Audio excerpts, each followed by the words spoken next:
साथीहरु सबैलाई नमस्ते। आज हामीले फेरि अर्को भिडियो लिएर आएका छौं टेन्जेन्ट एन्ड नर्मलको। यो लास्ट भिडियो हुनेछ र सबै समेट्ने गरी भिडियो बनाउने छन्।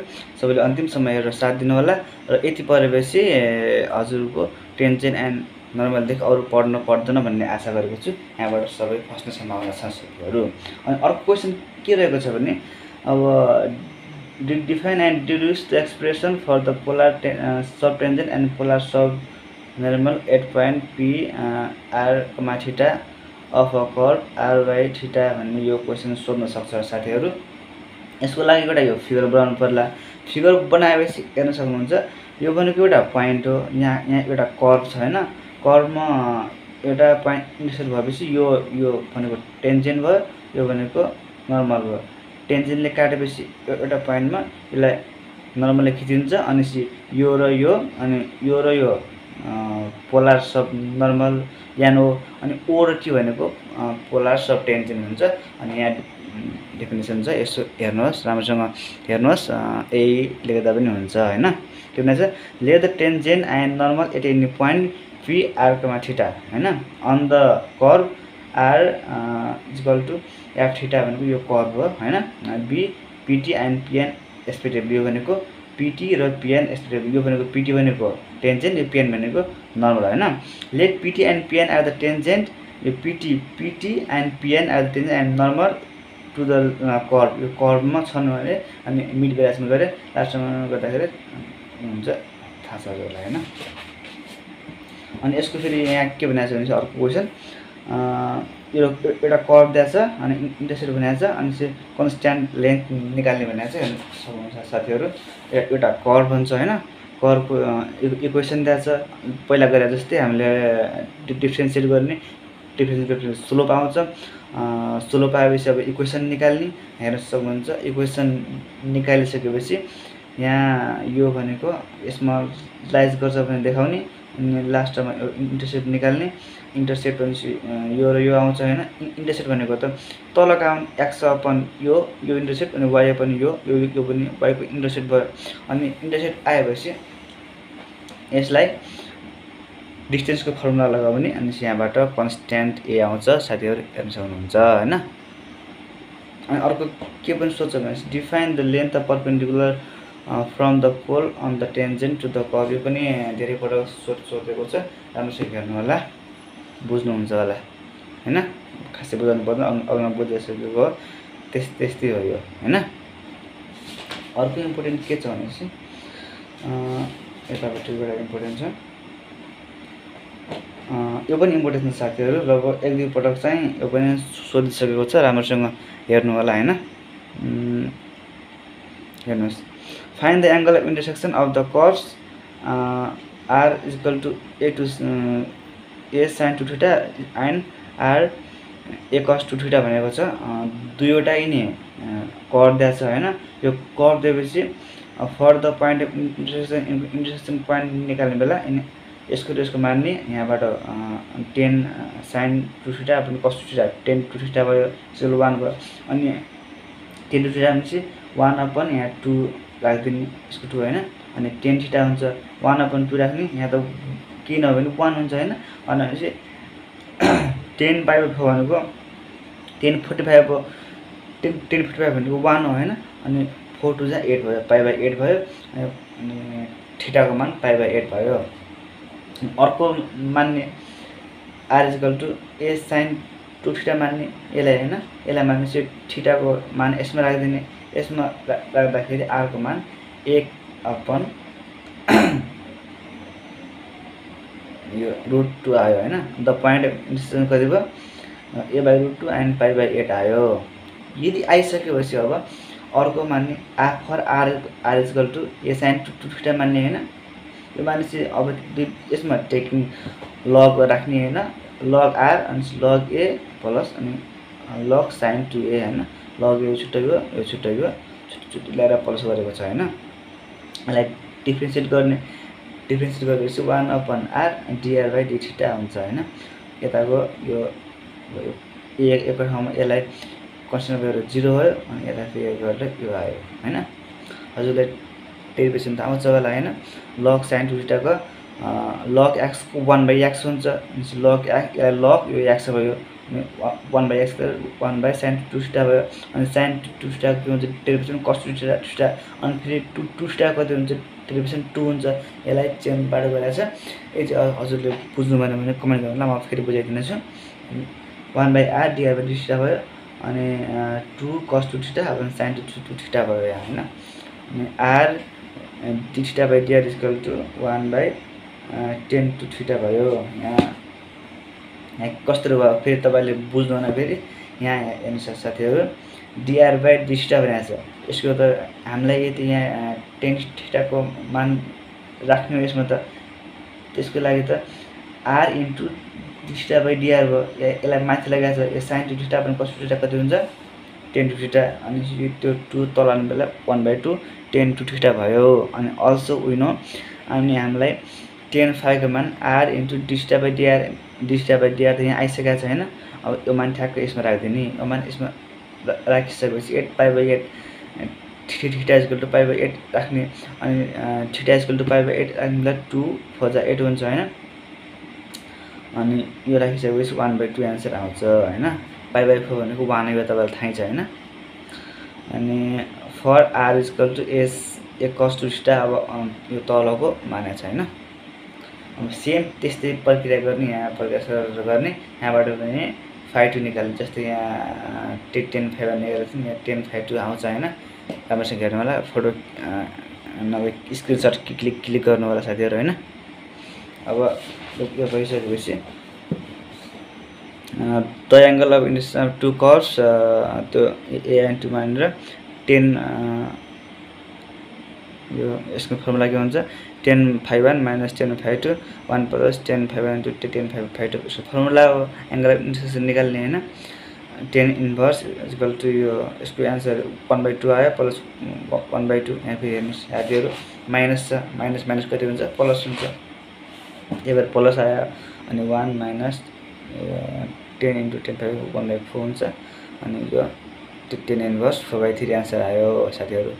मैले अलि छिटो गाह्रो मान्ने छु तर धेरै छ, त्यही भएर सबै एउटा टपिकमा सकाइदिउँ भनेर हजुरले बुझिहाल्नुहुन्छ हैन। मैले यसको फोटो खिचेर अर्को भिडियोमा हालिदिसकेको छु। अनि अर्को फेरि यहाँ यो पनि लगभग अलि सोधे हुन्छ साथीहरु, यो पनि हेर्नु होला। Find geometrical the periodic equation of the ellipse with respect to focus भनेको छ हैन। अब फोकसलाई मानेर जियोमेट्रिकल रूपमा अब पेरियोडिक इक्वेसन निकाल्ने भनेको छ हैन। यसको लागि के मानेपछि एउटा पुरा सर्कल मान्ने हैन, यो भनेको एक्स एक्सिस भयो, यो भनेको वाइ एक्सिस भयो हैन। अनि यो दुईटा भनेको यास, यो यास अनि यो एक्सिस, यो दुईटा फोकाइ हुन् हैन, फोकाइ हुन् हजुर फोकाइ हुन्। यहाँबाट एउटा टेन्जेन्ट तान्ने हैन, यहाँ तानेपछि यहाँबाट अब एउटा m मान्ने, यतामा m' मान्ने, यहाँ q मान्ने हैन। अब के हुन्छ लेट s एन्ड s फोकाइ यो पनि फोकाइ हुने हैन। फोकाइ भएपछि फर्मुला के हो यो हामीले तपाईले 2D मा पढ्नु नै भएको होला, इजी हुन्छ 2D मा यो यसको बारेमा दिएको छ हैन। यो क्वेशन आयो हैन, अनि यो सब दिएको छ, यो हेर्नु होला आफै हैन। लेट sq बराबर r, sq बराबर देखिरा छ हैन, sq बराबर r छ अनि s dash q r dash छ, यो सब मानेको छ साथीहरु, के छैन यहाँ देखियो तपाईलाई चाहियो हैन। sq plus s dash q, sq plus s dash q equal to 2a भनेको यो फर्मुला नै छ। फर्मुला छ यो लेन्थ अफ मेजर एक्सिस को यो फर्मुला हैन।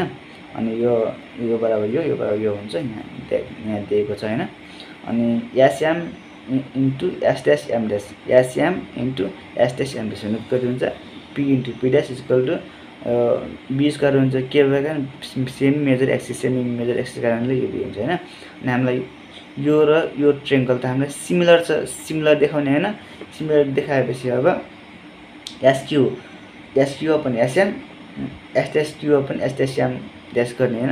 यहाँबाट यो आउँछ, यो आएपछि अब यहाँबाट हिसाब गर्ने बेला यो आयो साथीहरु, फोटो खिच्नु होला तपाईले बुझिहाल्नुहुन्छ। sq भनेको r by p, अनि यो r by p भयो। अनि यो r यो 2r यो कसले आयो भन्नुलाई फेरि हैन, r dash मान हेर्नुस्, r dash को मान r dash छ यहाँ, r dash equal to 2a यो माइनस r भयो हैन। अनि पी ड्यासको मान कसरी आयो भने भन्नु होला पी ड्यासको बी स्क्वायर अपन यो पी आयो हैन। अब यो त बुझ्नुहुन्छ होला हैन। अब त बी स्क्वायर यता गयो पी यता आयो तल तल यहाँ पनि अर्को पी चाहिँ यहाँ अर्को पीले गर्दाखेरि पी स्क्वायर भयो अनि 2a बाई अनि यो आर यता आयो आर हैन बी स्क्वायर अपन पी अनि 2a बाई आर अनि यो आरले कट्दाखेरि -1 बच्यो। This is the required pedal equation भयो हैन। इम्पोर्टेन्ट छ। अब अर्को यो 1 मार्क्समा लगभग कहिले कस्तो सोधिरहेको हुन्छ त्यो पनि हेर्नु होला साथीहरु। Yo what is the angle between दुईटा कर्भ दिएको छ यो कर्भ दिएको छ यहाँबाट कस्तो निकाल्नु एउटा ट्रायंगल मान्ने हैन। ट्रायंगल भन्दा पनि टेन्जेन्ट मानौँ हैन। यो पनि टेन्जेन्ट एउटा टेन्जेन्ट हो। यो टेन्जेन्ट यसरी गएको छ म साथीहरु यसमा चाहिँ यो भनेको यस्तो हो हैन टेन्जेन्ट मानौँ हैन। अनि यहाँ एउटा कर्भ यसरी बनाएको छ एउटा कर्भ के छ r = यो थीटा भन्ने कर्भ छ। अनि अर्कोमा फेरि यसरी कर्भ बनाएको छ साथीहरु हैन। यसमा यसरी कर्भ बनाएको छ। यो कर्भ के छ भने चाहिँ r = थीटा r = फाइ थीटा छ। यो दुईटा कर्भ भइसकेपछि यहाँ p मा इन्टरसेक्ट गरेको छ p r = थीटा भन्ने यहाँ हामीलाई इन्टरसेक्ट गरेको छ। इन्टरसेक्ट गरिसकेपछि अनि जो t1 यो t2 यहाँ o छ हैन जो यो यस इन्टरसेक्ट बिच एंगल छ नि त्यहीलाई नै यो एंगल देखाउने भनेको छ हैन। यो phi1 यो phi2 हेर्नु साथीहरु two verbs which intersect point p अनि let t1 and t2 are the tangent यो t1 and t2 are the tangent गरेर कहाँ मिल्छन् point p मा जोड्दैछन् हैन। त्यसकारण OPT1 = phi1 अनि OPT2 भनेको phi2 छ। अनि इन दुईटाको माइनस गर्नलाई नै एंगल भनिन्छ। जस्तै phi1 - phi2 is the angle between two curves हुन्छ। एन्सर एक्लै हजुर 1 मार्क्स आयो हैन। यो कुन कस्तो जान्छ खासै इम्पोर्टेन्ट छैन त्यही पनि स्क्रिनशट लिइहाल्नुस्। खासै इम्पोर्टेन्ट छैन त त्यही पनि हजुरलाई जान्ने इच्छा छ भने छुटाउन पनि चाहनुहुन्छ भने यो पनि लेख्नु होला हैन। यो पनि आइरहन्छ आउन त तर धेरै पटक चाहिँ सोधेको छैन साथीले क्वेशन है। अनि अर्को इम्पोर्टेन्ट के छ भने चाहिँ लगभग यति नै हो साथी यो पार्टका हैन। यो त हजुरलाई मैले सिकाइसकेँ यो पोलर इक्वेसन निकाल्ने हैन। एउटा यो पनि साथी धेरै पटक सोधेको छ यो हेर्नु होला पेडल इक्वेसन यो त क्वेशन हैन साथीहरु यो मैले लेखेको केसको पेडल इक्वेसनको डेफिनेसन हो। अनि जस्तै यो त्यहाँ छ यो कर्भ दिएको छ भने कसरी निकाल्ने पेडल इक्वेसन छ। पेडल इक्वेसनको साथीहरु धेरै इजी छ। म हजुरलाई सिम्पल ट्रिक सिकाउँछु। पहिला हामीलाई dr/dθ बेला निकाल्ने हैन। यो निकालिसकेपछि यसलाई उल्टो पार्दिने dθ/dr गर्दिने हैन। यहाँ r थप्दिने r थपेपछि यहाँ भ्यालु जो आउँछ हैन। यहाँ खासमा के हुन्छ भने चाहिँ जस्तै यहाँ माथिको इक्वेसनको यहाँ पुट गर्ने हुन्छ। पुट गरिसकेपछि एउटा इक्वेसन यहाँ आउँछ हैन। यो भनेको फेरि tan phi भनेको r dθ/dr हुन्छ। अनि यो भनेको यो हुन्छ यसको मान यसमा राख्दिने अब हैन। यो भएपछि यो phi को मान आउँछ। अनि पेडल इक्वेसनको फर्मुला के हो p = r sin phi हो। अनि p = r sin यो phi को मान यहाँ राख्दिने अनि पेडल इक्वेसन आउँछ। यो धेरै अप्ठ्यारो छैन। यो पेडल इक्वेसन साथीहरु लगभग धेरै पटक सोधिरहेछ। पेडल इक्वेसन इम्पोर्टेन्ट भन्छ सबैले हेरेर जानु होला एकपटक हैन साथीहरु। यो त्यहीको सम्बन्धित हो। यो पनि त्यहीको सम्बन्धित पेडल इक्वेसनको एकपटक स्क्रिनशट गर्नु साथीहरु हैन। हजुरले बुझिहाल्नुहुन्छ धेरै गाह्रो छैन। यो पनि हो साथीहरु एकपटक स्क्रिनशट गर्नुस्। यहाँ लेखिएको छ तलसम्म हुन्छ।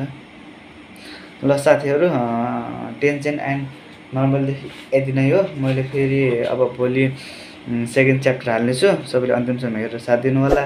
यदि यसमा पनि हजुरले केही कुरा बुझ्नु भएको छैन भने मलाई कमेन्ट गर्नु होला। मैले बुझाउने अवश्य प्रयास गर्ने छु। हजुरको भिडियो धेरै लामो हुन्छ भनेर मैले छोटो म प्रयास गरेको छु गराउने। यदि हजुरले मलाई पढाएको अलिकति डाउट लागेको छ भने, कतै बुझेको छैन भने, कतै क्वालिटी खराब भएको छ भने भन्नुहोला, म हजुरको प्रतिक्रिया दिनेछु।